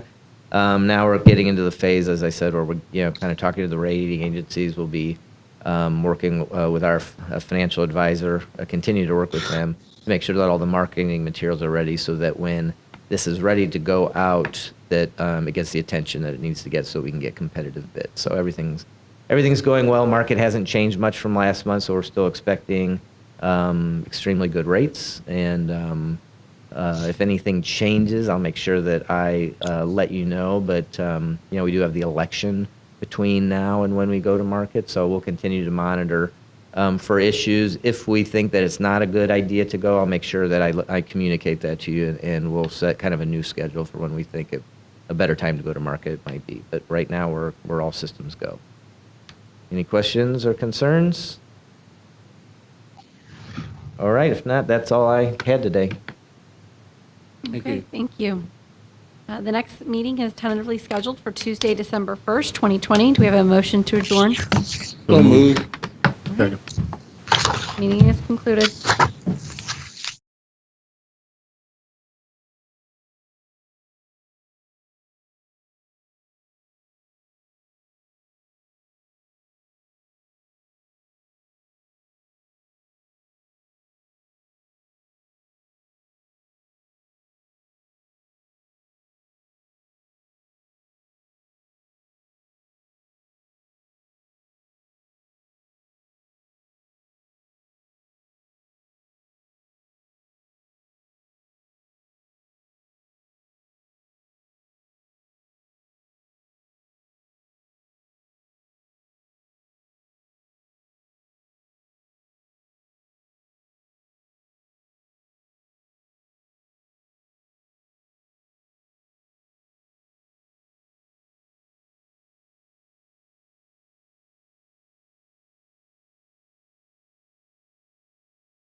Now, this would be it'd be a weird time to have a change in leadership too, given the pandemic and everything going on.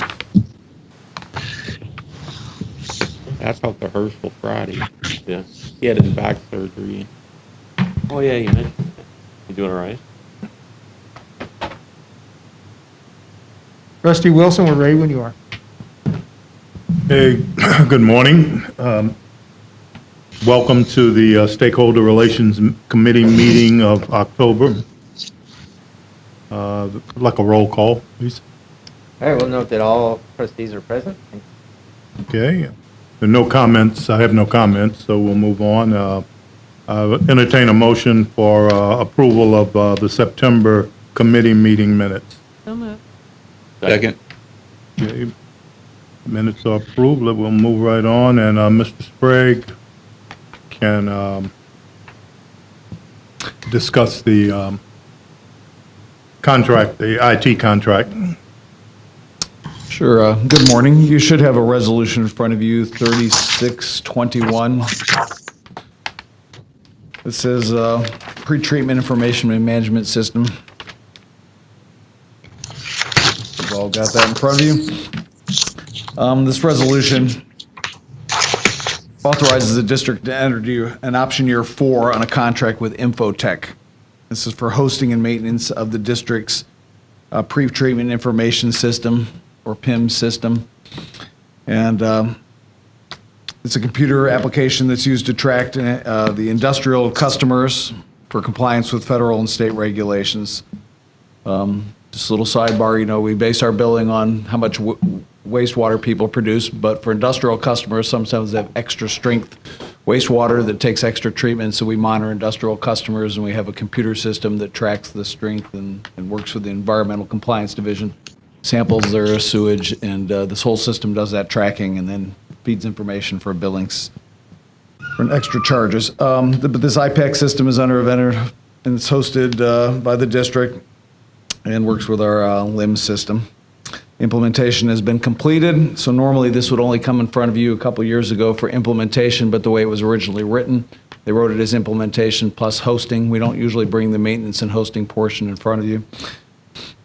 So this is an option year 4 for approval only because it's been done that way in the past, but we won't be bringing this resolution to you in the future because when it moves into a maintenance phase, we just contract that money in our operations budget, and so that's normally not brought in front of you. But since we wrote it up originally as a renewal for an implementation and maintenance, we're bringing it forward this year for one more renewal, and then next year we'll just budget that in our operating budget and not bring it forward.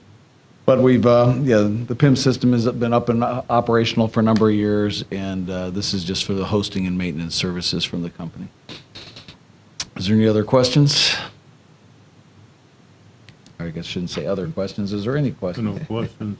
Thank you. All right. We'll move on. Ms. Meyer, I'll let you take the next 3 items since they're yours, and we Okay. won't break into it. Thank you. The first one is a proposed ordinance to authorize the district to enter into a lease agreement with Century Security. Century Security is a neighbor to our Maline Creek storage facility, and they've requested to lease from us a small strip of land that runs adjacent to their parking lot so they can expand the parking lot or use it for parking.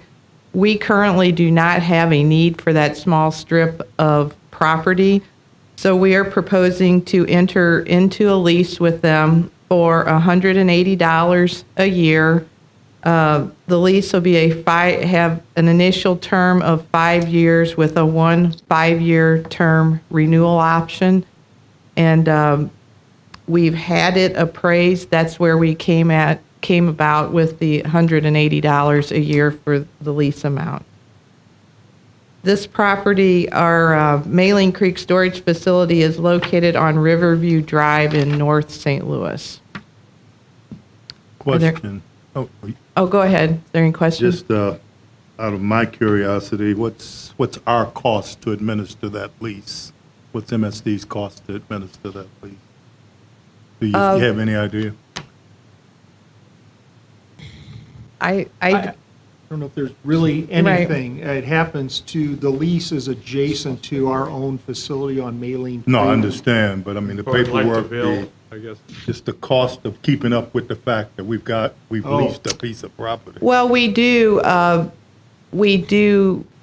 keep track of the leases that we have. We have a number of different leases throughout the district, and we do monitor those for when they need to be renewed or extended, and the collection of the rental. So that a lot of that work is done by the paralegal and my staff. So I don't know exactly how to put a cost to it. We're not losing money with that we're not spending $200 to. We do not have to hire another Okay, person to that's monitor good. this lease. Will be good. And I would say then we don't have to maintain that little strip of property either, as far as grass mowing and that sort of thing. So, any other questions? Oh, yeah, thank you. Century Security, I assume they're going to improve the property then by putting a parking lot on it? Yeah, my understanding, it's just an extension to the existing parking lot they have, and the strip is not all that wide. So my understanding is they'll just extend the blacktop out a little more for extended parking.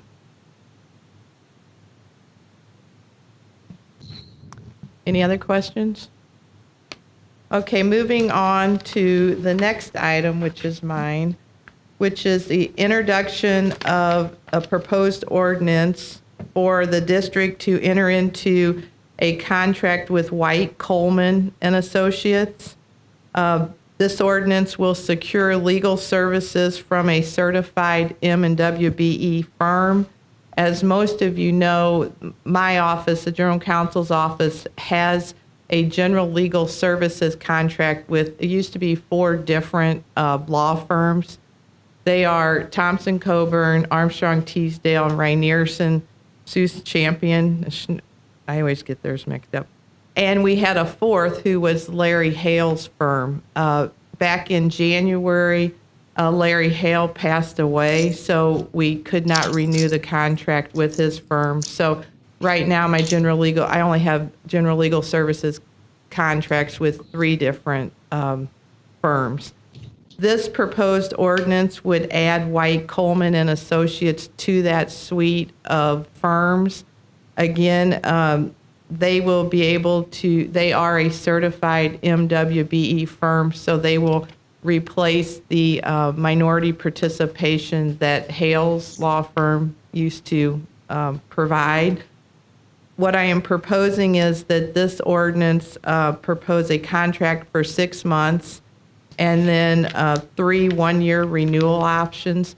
That would get this firm in line with the other 3 firms, which are on the schedule of we renew their contracts or look to renew their contracts in June of each year. So that would get this firm on that schedule. We, White, Coleman and Associates, I look to them to provide us some assistance in general litigation area. That's what Hale's law firm did. A lot of inverse condemnations, personal injury, property damage type of general litigation. So that would be an ordinance proposed for the next board meeting. Any questions on that? For all the attorney services, it's essentially as we need them, then they send us an hourly bill for the hourly rate. Correct. The way the general legal services contracts are set up is they bill hourly. So we agree to an hourly rate at the time that they send in a proposal to the RFP at the time we enter into a contract with them. And we agree to hourly rates at that point.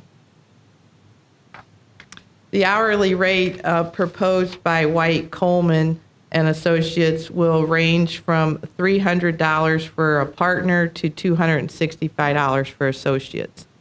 That's right in line with what the Hale law firm charged.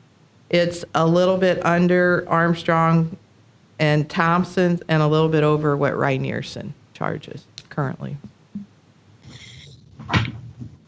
Any other questions? Okay, thank you. So moving on to the third item on the agenda. The third, it's actually number 7 on our agenda, is a discussion of the state and federal legislative priorities. Every year about this time, I present our legislative priorities to the board. There's no board action necessary. It's just for your information and to give you all an idea of what our priorities are for the upcoming legislative year. The priorities align with our strategic business operating plan. They don't change much from year to year. And I'm going to go through them in general. And so if anybody has any questions before we get started, let me know. If you have questions, while I'm going through them, let me know, and we'll just go from there. I'll try not to read them verbatim. We'll speed this along. But any questions before we get started? Okay, Jim, are you there? Did we what? Just I didn't hear what Tammy said. We're just checking if you're there, Jim. Oh, yeah. Okay. Thank Okay. you. Okay. Can't you see me? Oh, really? Okay. Oh, okay. We're good. Okay, so Okay. the first page I'm going to walk through is the state legislative priorities, and they are organized in 3 general categories. The first category is general, second category is financial, and the third category is regulatory. So under the priorities that are listed under the general area, the first one is basically establishes that we will continue legislative outreach. The next one is we will maintain a working relationship with the Missouri State folks at the Missouri State government level. Third, we will continue to identify and monitor legislation that affects MSD and its customers. We'll also implement legislative priorities approved by the board. We'll identify and monitor legislation that infringes upon or may come in conflict with our charter plan. We'll identify and monitor legislation that could impact our pension plan. We'll also identify and monitor legislation that could affect MSD's ability to comply with our consent decree. Is there any questions on those? Those are kind of our general priorities. Okay, moving on to the priorities that fall under the financial category. We'll identify and monitor legislation that may prevent or hinder the collection of our bills incurred by our services rendered. Identify and monitor legislation affecting the tax revenue. We will advocate for the sale of stormwater bonds. and will identify and secure grant funding from MDNR and other state sources. Any questions there? Okay, moving on to the priorities under the regulatory category. We will actively monitor the regulations that affect the district that are proposed by MDNR and other state agencies. We'll work with the Association of Missouri Clean Water Agencies and support legislation authorizing voluntary water quality trading. We'll monitor any permit fee proposals. We'll advocate that state rules and regulations are based upon sound science. And we'll educate the Missouri General Assembly about our consent decree. That kind of covers our state legislative priorities. Any questions? Okay, the next page is our federal legislative priorities, and they are organized the same way the state legislative priorities. So under the general category, we'll maintain and expand the strong working relationship with our congressional leaders. We'll monitor changes proposed to the IRS code that could potentially impact the pension and/or the retirement system. We'll monitor and identify legislation that's helpful or detrimental to MSD or its customers. And we will work with NACWA on legislative priorities regarding wastewater and/or stormwater. You know, Susan, can I stop you there? Sure. I know I think it was the first year that I was a trustee, we had this discussion about MSD advocating, you know, indirectly because of our membership in these trade associations with, I'm going to use probably a value-related term, but sort of anti-environmental regulatory developments. And I don't think MSD, if the future administration, whatever party will win the election, decides to improve environmental quality standards, I don't think we should be participating in advocacy to oppose the improvement of those standards. And that's, you know, when we sign on with NACWA, I just don't know what we're getting ourselves in for. You know, maybe you can review that briefly for the board. You know, what is it that we're a party to when we work with NACWA? Okay, yeah, Jim, this is Brian Holscher. So NACWA is the lead organization in the country that deals directly with the federal government legislatively and kind of legislatively, both for the water and wastewater industry. Because it's so important and it holds so much weight, we're pretty active in it. I'm on its board of trustees. Myself, along with 25 individuals. Rich Umberfirth is on subcommittees on the engineering side. And I think, Jim, especially if you take a look, kind of put it in one package, if you think about a statement Susan made on the state side about making sure regulations and requirements are based on good science, that's where the argument comes across. You want to make sure there's oftentimes proposed legislation, proposed rules that will gain very, very, very little or questionable benefit for a massive amount of money. I know I'm giving you the extreme example there, but that is the kind of evaluation that moves forward. NACWA's got two purposes. You're right. One, we protect the environment, but we also want to do it in a way to make sure our ratepayers are paying for environmental improvements that will actually happen and actually be productive and actually help the environment. There are a lot of proposals that move forward that won't do that. The science isn't there. And so that's pretty much where we're going. And we have disagreements with NACWA, and not going into details, there's one us and 3 other entities disagreed with on something they were proposing, and they pulled back. They looked very much to get consensus across the board from folks. So I wouldn't say that anything we do is anti-environmental. A lot of it also has to do with the implementation, who's responsible for paying for it, what's the right pace to do it, make sure that everybody's included. The nutrient issue down in the Gulf of Mexico, quite honestly, if we let the regulators go by it, they would make every municipal entity remove every nutrient from every outfall and allow the farmers to continue polluting the waters. You need to find a way that's acceptable to everybody. So I wouldn't say that anything we're doing is anti-environmental. It's making sure it's appropriate environmental legislation that for the dollar spent will actually see an environmental benefit. Kind of gave you the speech we go through with the folks and kind of the way that the interaction goes when we have those discussions. So that's the approach we take in NACWA. It's the approach folks at the state level that Susan deals with AMSA.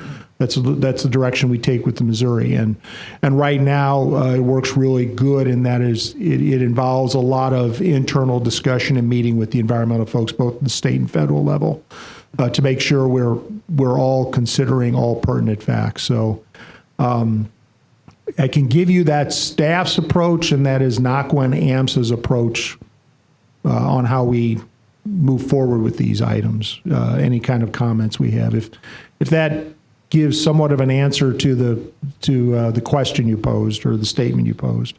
And Brian, quickly, thank you, Brian. I mean, the thing that I just always remember, again, it may have been the first year, is that, I don't know if it was NACWA, that we were, when Susan gave her report, we were advocating against the cleanup of the Great Lakes because it might impact, us down here on the Mississippi River. We were advocating against proposals to spend money on the Great Lakes that would not clean up the Great Lakes. That's what we were pushing back against. That's exactly the type of thing I'm talking about. Proposals sometimes on their surface in simple language, it seemed like there's going to be environmental benefit, don't always end up with environmental benefit. And you need to have that discussion. But before you do things and spend money, are you really gaining anything? And that's what that whole discussion on the Great Lakes was about. Well, so are we getting ourselves in for that kind of environmental issues that don't directly impact MSD, that we're advocating against efforts, say, of Chicago and Great Lakes communities to do things that doesn't directly impact us? We will not advocate against anything that is based on good science and will actually have a benefit. If there is something moving forward, and this is the way the regulatory area works, there's also an issue up in Idaho or South Dakota, trying to remember what the clean water issue is, that is way out of bounds of the Clean Water Act. We are taking part in that with NACWA in court, trying to prevent a very, very bad rule that's not based on science at all. It's kind of a feel-good thing, but it costs a lot of money. Those precedents will roll down to MSD. And I think it's really important for us to track what's going on nationally. And again, make sure any rules, regulations, requirements are based on actual good science and not what may seem to be expedient at the time.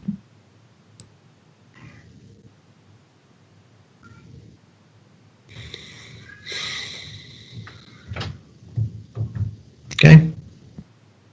Any other questions on the general category? Okay, so moving on to the federal legislative priorities that fall under the financial category. We'll seek to secure and increase funding from different sources. We'll oppose tax law changes that cap or eliminate the tax exemption of municipal debt interest payments. We'll support tax law changes that allow advanced refunding of debt on a tax-exempt basis. We'll monitor allocation formulas used by EPA to allocate SRF monies. We'll monitor laws coming from the Security and Exchange Commission that impact the municipal securities industry. We'll work to ensure inclusion of MSD priority projects in the next WRDA reauthorization bill. We'll seek federal funding of drainage improvements. Actually, we have been fairly successful in this area. We've worked with the congressional delegation to include language raising the authorization to $70 million in the FY 2020 WRDA bill, and are hopeful that Congress will complete work on that bill by the end of this year.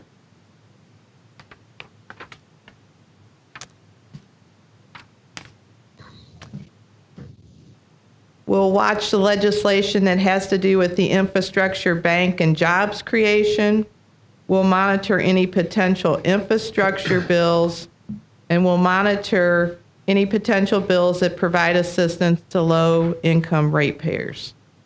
Any questions for the financial grouping? Okay, moving on to regulatory, we'll continue to seek passage of affordability legislation. We'll monitor legislation regarding blending at wastewater treatment plants. And again, we'll educate the legislatures about our consent decree. And that concludes the federal legislative priorities. If there's not any questions, then I'm done with my presentation. Thank you. Thank you. I'm going to ask for a motion to move into closed session to address several personnel issues. So moved. Second. Jim, do you need to take? Okay, we're Yeah. now in the closed So session. we'll take a roll call vote and Oh, just, I'm sorry. that's all right. That's just required, and it helps protect you in case somebody doesn't want to go into closed session and the vote goes against you. So again, this motion was to go into closed session, discuss personnel actions under 610-021-3 of the Revised Statute of Missouri, 1988 supplement. And we'll take a roll call vote, starting with Ms. Fair. Yes. Mr. Wilson? Yes. Mr. Singer? Yes. Mr. Evans? Yes. Mr. Yates? Yes. All right, we're now in closed session. Thank you.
And You I'll guys take a- on? We online? They're not online yet.